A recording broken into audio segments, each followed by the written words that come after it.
വ്യത്യാസം മനസ്സിലാക്കൂ, നല്ലത് മാത്രം കഴിക്കും. മസ്ലീസ് the true ice cream. ഗോപുനന്ദിലെ ജിമാർട്ടിൽ നിന്നും പർച്ചേസ് ചെയ്യൂ. 70% വരെ ഡിസ്കൗണ്ടും നേടൂ. ഗോപുനന്ദിലെ ജിമാർട്ട് കേരളത്തിൽ എല്ലായിടത്തും. ദിലീഷ് പോത്തനെയും പിന്നെ വിജിലേഷിലെ ഇവരെയൊക്കെ ഞാൻ മോഹിനിയാട്ടം ഓപ്ഷൻ എടുക്കാൻ പറ്റും. ദിലീഷ് പോത്തനൊക്കെ മോഹിനിയാട്ടാണ് ഓപ്ഷൻ എടുത്തത്. മോഹിനിയാട്ടം? അതെ. എന്റെ മനസ്സിലുള്ള ദിലീഷ് പോത്തൻ എന്ന് പറയുന്ന ഇമേജ് ടൈപ്പ് കാസ്റ്റ് ചെയ്യപ്പെടുന്നതിന്റെ ഒരു കാര്യം സ്ലാങ്. സിനിമയിൽ പക്ഷേ എന്നെ ടൈപ്പ് കാസ്റ്റ് ചെയ്തത് സ്ലാങ് അല്ല, എൻ്റെ ദാരിദ്ര്യ റോളുകളാണ്. ഇടയ്ക്ക് നമ്മുടെ കയ്യിൽ നിന്ന് പോലോ ഇന്നലെ അഹോരാത്രം മഴ പെയ്തു വരുമ്പോഴത്തൊക്കെ തൈക്കലി എന്ന് പറഞ്ഞാൽ എനിക്ക് എങ്ങനെ ഉണ്ടാവും? സ്ലാങ്ങിനൊന്നും എന്നെ തടയാൻ പറ്റുമെന്ന് ഞാൻ വിശ്വസിക്കുന്നില്ല. ആർക്കും എന്നെ തടുക്കാനാവില്ല എന്നതുപോലെ. ദിലീഷ് പോത്തൻ മാക്ബത്തൊക്കെ ചെയ്തപ്പോൾ ലേഡി മാക്ബത്ത് ആയിട്ടൊക്കെ അഭിനയിച്ചിട്ടുള്ളത് ഞാനാണ്. പിന്നെ ചിങ് സോങ് എന്ന് പറഞ്ഞിട്ട് ഒരു ചൈനീസ് ഓപ്പറയിൽ നായികയുടെ അച്ഛനായിട്ടാണ് ഞാൻ അഭിനയിച്ചത്. മാലാകമാരായിട്ട് ഇങ്ങനെ പാറിപ്പറന്ന് വരുന്ന ആൾക്കാരാണ് ഞങ്ങൾ. എങ്ങനെ മാലാകമാരായിട്ട് പാറിപ്പറന്ന് അത് കഴിഞ്ഞ് പിന്നെ യുദ്ധത്തിൻ്റെ സീൻ വരും. യുദ്ധത്തിന് എന്നൊക്കെ പറഞ്ഞു, അങ്ങനെയല്ലേ അയ്യോ അയ്യോ എന്നൊക്കെ പറഞ്ഞു അങ്ങോട്ടും ഇങ്ങോട്ടും ഇങ്ങനെ അതുപോലെ തന്നെ ഇപ്പൊ നമ്മൾ ഈ പറഞ്ഞ പോലെ ഈ ടൈപ്പ് കാസ്റ്റ് ചെയ്യപ്പെടുന്നതിന്റെ ഒരു കാര്യം സ്ലാങ്. ഇപ്പൊ മലബാർ എന്നുള്ളൊരു ഇപ്പൊ M80 എന്ന് പറയുന്ന ആ ഒരു അതിൽ എനിക്ക് നിങ്ങളെ ഏറ്റവും ഇഷ്ടമായത് അതിലാണ്. അവിടെ നിന്നാണ് ഞങ്ങളുടെ ഫാനായത്. അപ്പം അത് കഴിയുമ്പോൾ ഈ സ്ലാങ് ഒരു ശാപവും അനുഗ്രഹവും പോലെ ഇത് വരാം. സുരഭിയുടെ ശബ്ദം കൊണ്ടും സുരഭി സംസാരിക്കുന്ന രീതി കൊണ്ടും അത് സുരഭി ലക്ഷ്മി എന്ന ആളുകൾക്ക് മനസ്സിലാക്കാൻ പറ്റുന്നുണ്ട്. പക്ഷേ ഈ അജയൻ്റെ രണ്ടാം മോഷണം എന്ന് പറയുന്ന സിനിമ വരുന്നത് വരെ ഈ സ്ലാങ്ങിൽ പെട്ട് കിടന്നിട്ടുണ്ടോ? ഇത് ഇപ്പം എല്ലാവരുടെയും മനസ്സിൽ മാണിക്യമുള്ളൂ, സുരഭി ലക്ഷ്മി ഇല്ല, മാണിക്യമാണ് ഇപ്പോൾ മനസ്സിലുള്ളത്. പക്ഷെ ആ ഒരു സമയം വരെ എപ്പോഴെങ്കിലും ആ സ്ലാങ്ങിൽ പെട്ട് കിടന്നതായിട്ട് തോന്നിയിട്ടുണ്ടോ? അങ്ങനെ തോന്നിപ്പിച്ചിട്ടുണ്ടോ? M80 മൂസം 350 എപ്പിസോഡുള്ളൊരു സീരിയലാണ്. 3-3.5 വർഷം പോയിട്ട്. അപ്പോൾ അതെന്തായാലും ആൾക്കാരുടെ ഉള്ളിൽ ഇതേപോലെ ഒരു നാണയത്തിൻ്റെ 2 വശങ്ങൾ പോലെ എനിക്ക് ഗുണവും ദോഷവും ചെയ്തിട്ടുണ്ട്.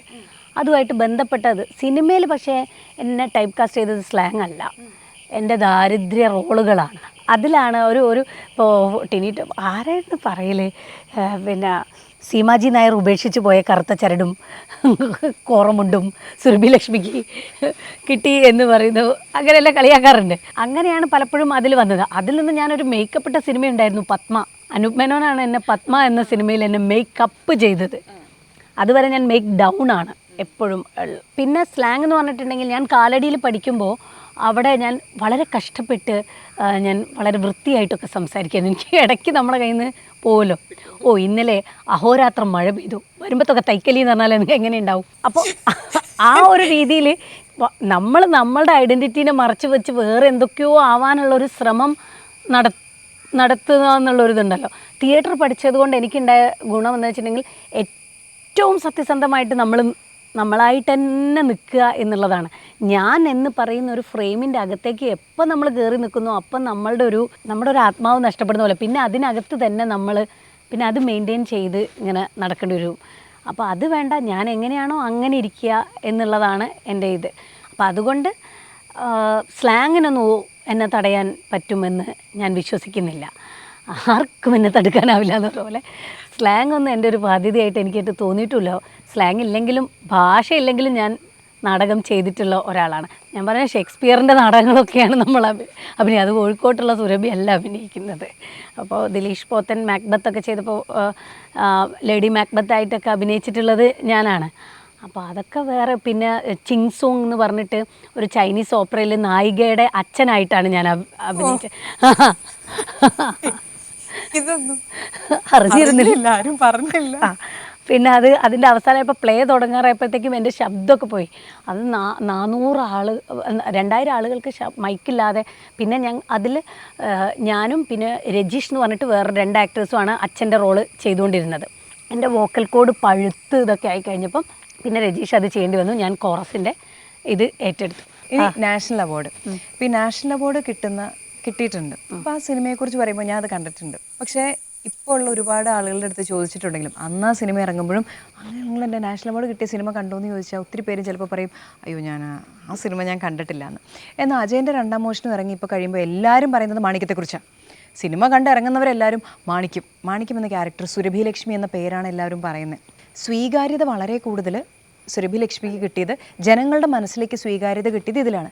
പക്ഷേ ഈ അവാർഡ്, നാഷണൽ അവാർഡ് എന്ന് പറയുമ്പോൾ ഒരു കുട്ടി സാധനം അല്ല അത്. അപ്പോൾ അതിന് വേറൊരു ലെവൽ ഓഫ് ഒരു സാറ്റിസ്ഫാക്ഷൻ ഉണ്ട്. അപ്പോൾ ആസ് ആൻ ആക്ടർ, ഒരു അഭിനേത്രി എന്ന നിലയിലേക്ക് വരികയാണെങ്കിൽ നമ്മൾ ഏതാണ് നമ്മൾ എയിം ചെയ്യേണ്ടത്? അതായത് ഈ ആളുകളുടെ ഇടയിലുള്ള സ്വീകാര്യതയാണോ അതോ ഇതുപോലൊരു അവാർഡാണോ? And which one makes you happy? ഇതിൻ്റെ രണ്ടിൻ്റെ ഉത്തരം പറയണം. അത് രണ്ടും രണ്ട് രീതിയിൽ പറയേണ്ടി വരും. നമ്മളുടെ രണ്ട് കണ്ണുപോലെയാണ് അത് നമുക്ക് ഫീൽ ചെയ്യുക. ഒരു ആക്ടർ എന്നുള്ള രീതിയിൽ എല്ലാവരുടെയും എത്രയൊക്കെ പറഞ്ഞാലും, എത്രയൊക്കെ നമ്മൾ ജനങ്ങളുടെ അവാർഡാണ് എനിക്ക് കിട്ടേണ്ട ഏറ്റവും വലിയ അവാർഡ് എന്ന് പറഞ്ഞാലും ഉള്ളിൻ്റെ ഉള്ളിൽ നമ്മൾ അക്കാഡമിക് ലെവലിൽ നമ്മൾ അംഗീകരിക്കപ്പെടണം എന്ന് ഒരു ആഗ്രഹം ഉണ്ടാവും. എപ്പോഴെങ്കിലും ഒരു അവാർഡ് കിട്ടുമ്പോഴാണ് നമുക്ക് ഒരു ഫീൽ ഉണ്ടാവുക അല്ലേ, നമ്മൾ വേറൊരാൾ നമ്മളുടെ അഭിനയത്തെ അംഗീകരിച്ചു എന്നുള്ള ആ രീതിയിൽ.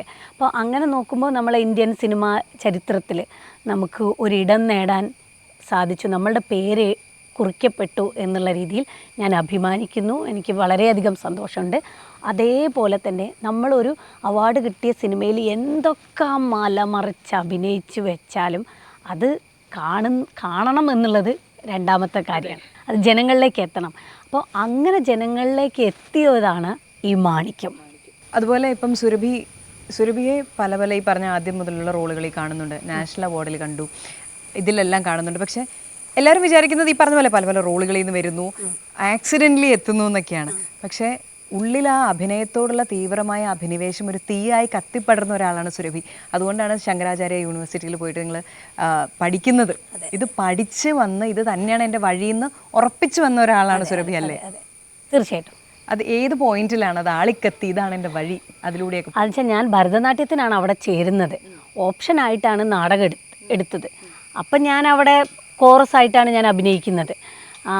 പല സിനിമകളിൽ ഹൊയ്വിടൽ ടീമാണ് ഞങ്ങൾ. ഓപ്ഷൻ ഇപ്പം സെക്കൻഡ് ലാംഗ്വേജ് മലയാളമൊക്കെ എടുക്കൂലേ, അപ്പോൾ അതേപോലെ എടുക്കുമ്പം ഞങ്ങൾ സീനിയേഴ്സിൻ്റെ നാടകത്തിലെ അടിമകളാണ്. അവിടുത്തെ സെറ്റ് വർക്ക്, മേക്കപ്പ്, കോസ്റ്റ്യൂം സംഘടിപ്പിക്കൽ, അങ്ങനെ കുഞ്ഞു റാഗിങ് പോലെ.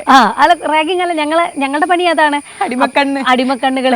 അപ്പോൾ യുദ്ധത്തിൻ്റെ സീനൊക്കെ വരുമ്പോൾ ഫ്രണ്ടിൽ നിന്ന് എനിക്കിപ്പോഴും ഓർമ്മയുണ്ട്, ജോയ് മാത്യു സാറിൻ്റെ അതിർത്തികൾ എന്ന് പറഞ്ഞിട്ടുള്ള നാടകം ചെയ്യുന്ന സമയത്ത് അന്ന് ഹീറോയിനായിട്ട് അഭിനയിക്കുന്നത് സ്നേഹ ചേച്ചിയാണ്, മണ്ടോദരി ആയിട്ട് ഇപ്പോൾ മറിമായത്തിലുള്ള സ്നേഹ ചേച്ചിയാണ് നായിക. അപ്പം സ്നേഹ ചേച്ചി ഇങ്ങനെ കൊടയൊക്കെ പിടിച്ചിട്ട് ഇങ്ങനെ കാമുകൻ്റെ ഇങ്ങനെ ഇതേപോലെ ഒരു വേലിയുള്ള സ്ഥലത്ത് ഇങ്ങനെ അതിർത്തിയാണ് നമ്മളുടെ രണ്ട് പട്ടാളക്കാരും ഇതൊക്കെ ആയിട്ട്. അപ്പോൾ അവരുടെ ഓർമ്മയിൽ ഇങ്ങനെ വരുന്ന നായികയായിട്ട് വരുന്ന സമയത്ത് മാലാകമാരായിട്ട് ഇങ്ങനെ പാറിപ്പറന്ന് വരുന്ന ആൾക്കാരാണ് ഞങ്ങൾ. മാലാകമാരായിട്ട് പാറിപ്പറന്ന് വരും. അത് കഴിഞ്ഞ് പിന്നെ യുദ്ധത്തിൻ്റെ സീൻ വരും. യുദ്ധത്തിന്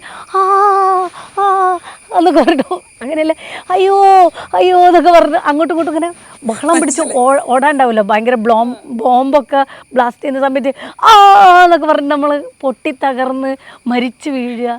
പിന്നെ അവസാനം ഇങ്ങനെ ശവം ഇങ്ങനെ തലയിൽ ഒരു ഇതിട്ടിട്ട് ആ ബോഡി കൊണ്ടുപോകാൻ വേണ്ടിയിട്ട് കൂടെ നിശബ്ദരായിട്ട് പോവുക.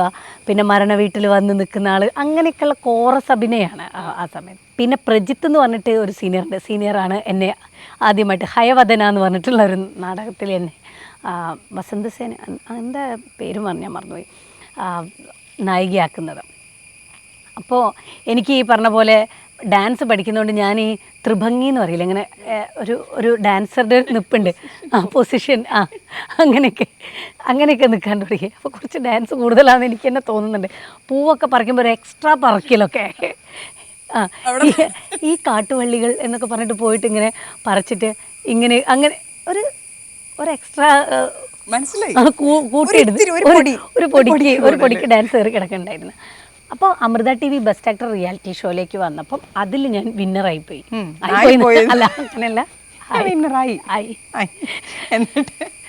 ഞാൻ സിദ്ധാർത്ഥ ശിവ, പിന്നെ അതിലുള്ള കുറേ പേര്, മുസ്തഫ, പിന്നെ ഒരുമിച്ച് അവർ സെറ്റായിരുന്നത്. അതെ, രാജേഷ് ശർമ്മ, കുറേ പേര്, ഇപ്പോൾ ശ്രീകുമാർ മറുമയത്തിലും ചക്കപ്പടത്തിലൊക്കെ ഞങ്ങളൊക്കെ ഒരു ടീം അതിൽ നിന്ന് വന്നവരാണ്. അപ്പം ഞങ്ങൾ അതിൽ 3 പേർക്ക് നാഷണൽ അവാർഡ് കിട്ടി ചെയ്തിട്ടുണ്ട്. അപ്പോൾ അത് കഴിഞ്ഞപ്പോഴെനിക്ക് തോന്നി, ഈ ഭരതനാട്യം കളിക്കുന്ന സമയത്ത് നമ്മൾ അഭിനയിച്ച് വരികയാണെന്നുണ്ടെങ്കിലും അതിനിടയ്ക്ക് ഒരു തത്തളാങ്കു തക്കത്തിക്കു തകത്തടി കിട്ടത്തും തത്തി തകണ ഗജം തരി കിട്ടത്തക തക എന്നൊക്കെ പറഞ്ഞിട്ട് ജതി വരുമ്പോൾ നമ്മൾ ഇതിന്ന് കട്ടായി പോകല്ലേ. പിന്നെ ശരീരം കൊണ്ടുള്ള അഭ്യാസങ്ങളാണ്. പിന്നെയാണ് വീണ്ടും നമ്മൾ മനസ്സിലേക്ക് ഇങ്ങനെ പോകുന്നത്. അപ്പോൾ ബ്രത്തിൻ്റെ നാടകം പോലെയാണ് എനിക്ക് അതിനെ തോന്നിയിട്ടുള്ളത്. ഒരു എലിനേഷൻ, ഇങ്ങനെ അന്യവൽക്കരണം സംഭവിച്ചുകൊണ്ടിരിക്കുന്നു ഒരു ആക്ടർ എന്നുള്ള നിലയ്ക്ക്. അപ്പം ഞാൻ വിചാരിച്ചു ശരി, ഭരതനാട്യത്തിൽ 1ാം റാങ്കും ആയിപ്പോയി എനിക്ക്. പാവം, എനിക്ക് നാഷണൽ അവാർഡ് കിട്ടിപ്പോയി, എനിക്ക് മറ്റേ ഇതിലായിപ്പോയി, ഭരതനാട്യത്തിൽ 1ാം റാങ്ക് ആയിപ്പോയി. ദുഃഖങ്ങൾ പറയൂ സുരഭി, ഞാൻ അറിയട്ടെ. അങ്ങനെയല്ല, ഞാനപ്പോൾ MA തിയേറ്റർ എടുക്കണോ MA ഭരതനാട്യം തന്നെ വേണോ എന്നുള്ളത് നോക്കിയപ്പോൾ റാങ്ക് ഇരിക്കുവാണ്. റാങ്ക് അപ്പോൾ മാഷി കാണുന്നുണ്ടെങ്കിൽ ഞാൻ ഭരതനാട്യം തന്നെ എടുക്കണം എന്ന് ഭയങ്കര ആഗ്രഹം. സുരഭി വരില്ലേ എന്നൊക്കെ ചോദിച്ചിരിക്കും. അപ്പം ഞാൻ മാഷി ചിലപ്പോൾ ഒരു മാറ്റം സംഭവിക്കുകയാണ്, ഞാൻ തിയേറ്ററിലേക്ക് പോകും, അതോടുകൂടി ഞാൻ ശത്രുവായി. നീ അതിന് ഞങ്ങളുടെ കൂട്ടിലുള്ളതല്ല, നീ അടുത്ത ഡിപ്പാർട്ട്മെൻറ്റിലാന്ന് പറഞ്ഞിട്ട് എന്നെ ഓടിക്കും. അപ്പോൾ ഞാൻ തിയേറ്ററിലാണ്. പക്ഷേ ഞാൻ പറഞ്ഞ സാറേ, എൻ്റെ ക്ലാസ്മേറ്റ്സിനെയൊക്കെ ഞാൻ അങ്ങോട്ട് വിടുന്നുണ്ട്. അപ്പോൾ ദിലീഷ് പോത്തനെയും പിന്നെ വിജിലേഷില്ലേ, പണ്ടേ ടീമാണ്. ഇവരെയൊക്കെ ഞാൻ മോഹിനിയാട്ടം ഓപ്ഷൻ എടുക്കാൻ വിടും. ദിലീഷ് ദിലീഷ് പോത്തനൊക്കെ മോഹിനിയാട്ടാണ് ഓപ്ഷൻ എടുത്തിരുന്നത്. മോഹിനിയാട്ടോ? അതെ. എൻ്റെ മനസ്സിലുള്ള ദിലീഷ് പോത്തൻ എന്ന് പറയുന്ന ഇമേജ് പല രീതിയിൽ മാറിക്കൊണ്ടിരിക്കുകയാണ്. അതെ, അദ്ദേഹം മോഹിനിയാട്ട വേഷത്തിലൊക്കെ ഞാൻ മോഹിനിയാട്ട വേഷത്തിലൊക്കെ, പക്ഷെ അവർക്ക് പിന്നെ പ്രാക്ടിക്കലും തിയറിയും ഒക്കെ പഠിക്കാനുണ്ടാവും. അപ്പം ഇവരത് ഭയങ്കര എന്താണ് മോഹിനിയാട്ടം എടുത്താലുള്ള ഗുണം എന്താ, ഡിപ്പാർട്ട്മെന്റ് നിറയെ പെൺകുട്ടികളാ. ഒരു ലാക്ക് വേറെ ഉണ്ട്. അതെ അതെ. അപ്പോൾ ഇവർക്ക് എന്താണ്, പെൺകുട്ടികളെ നാടകത്തിൽ അഭിനയിക്കാൻ കിട്ടണം. അപ്പം തിയേറ്ററിൽ ആകെ 5-8 ഞങ്ങൾ 2 ബോയ്സ്, ജിത്തു, വിജിലേഷ്, ഒറ്റ ആൾ സീനിയർ രജീഷ് ഏട്ടൻ, അങ്ങനെ 4 ബോയ്സ് ഉള്ളത്. അപ്പോൾ അവരവിടെ പോയിട്ട് ഇവരൊക്കെ ഇടയിൽ എൻ്റെ ഫൈനൽ പ്രൊഡക്ഷന് നീ നടിയായിട്ട് അഭിനയിക്കുമോ എന്നൊക്കെ ചോദിച്ചിട്ട് അവിടുന്ന് ഡാൻസ് ഡിപ്പാർട്ട്മെൻറ്റിൽ നിന്ന് നടിമാരെ കിട്ടണം ഞങ്ങൾക്ക് അഭിനയിക്കണം എന്നുണ്ടെങ്കിൽ. അത് ഞങ്ങൾ 2 പേര് മാത്രമേ ഉള്ളൂ പഠിക്കാൻ. അപ്പം അങ്ങനെ പിന്നെ ഞാൻ തിയേറ്റർ ഓപ്ഷനായി എടുത്ത് കുറേ നാടകങ്ങളൊക്കെ ചെയ്ത് കഴിഞ്ഞപ്പോഴാണ്, പിന്നെ അതിപ്പോൾ നമുക്ക് പഠിച്ചു നിന്നുള്ളതല്ല, അഭിനയൊന്നും അങ്ങനെ ആർക്കും പഠിപ്പിക്കാനൊന്നും പറ്റുമൊന്നുമില്ല. എത്ര വെച്ചിട്ട് പഠിപ്പിക്കുക, അതിനൊക്കെ ഒരു പരിധിയുണ്ട്. അത് വേറൊരു സബ്ജക്റ്റ് പഠിക്കുന്ന പോലെ അല്ലല്ലോ. വ്യത്യാസം മനസ്സിലാക്കൂ, നല്ല മാത്രം കഴിക്കും. മസ്ലീസ്, the true ice cream. ഗോപുനന്ദിലെ ജിമാർട്ടിൽ നിന്നും പർച്ചേസ് ചെയ്യൂ, 70% വരെ ഡിസ്കൗണ്ടും നേടൂ. ഗോപുനന്ദിലെ ജിമാർട്ട്, കേരളത്തിൽ എല്ലായിടത്തും.